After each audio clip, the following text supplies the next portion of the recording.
अब देखते हैं कि प्लेटो के न्याय की कैरेक्टरिस्टिक यानी विशेषताएं क्या है।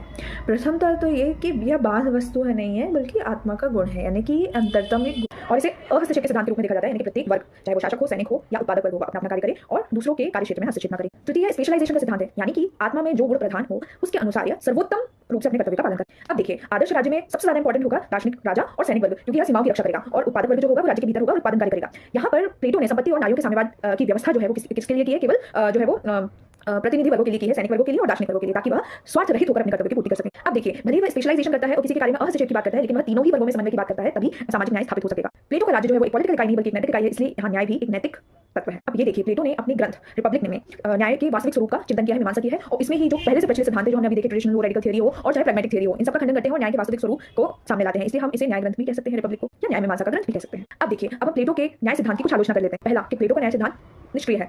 आज तक क्या होता है, न्याय के नाम पर लोग सक्रिय होकर अपने अधिकार की मांग करते हैं, लेकिन यहाँ पर तो प्लेटो ने सभी को अपने कर्तव्य के प्रति आत्म संकुचित कर दिया है।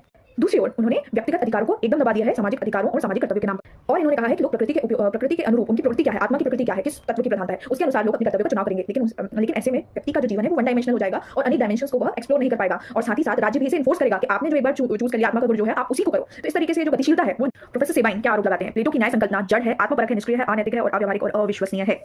अब देखिए, अब देखिए इन्होंने क्या किया है, इस तरीके से बांधा है और दार्शनिक राजा को इतने ज्यादा अधिकार दे दिए गए हैं कि यह सिद्धांत प्लेटो को फांसीवादी और अधिनायकवादी भी बना देता है। अब इसका मूल्यांकन कर लेते हैं। प्रथमतः तो यह संयम, संतुलन और कर्तव्य परायणता का पर्यायवाची है, परंतु समाज और राज्य में एकता भी स्थापित करने का प्रयत्न करता है, और इसमें क्या है, सामाजिक एकीकरण और भावात्मक एकीकरण की भी बात की गई है। तो इसको हम क्या कह सकते हैं कि न्याय रिपब्लिक की आधारशिला है और रिपब्लिक न्याय की मूल अवधारणा का संस्थागत रूप है। मतलब यह है कि प्लेटो की न्याय की अवधारणा भले विकसित की और जब उसे संस्थागत रूप देने लगा तो रिपब्लिक बन गई। तो दूसरे शब्दों में यदि न्याय विचार है तो रिपब्लिक उसका संस्थागत स्वरूप है।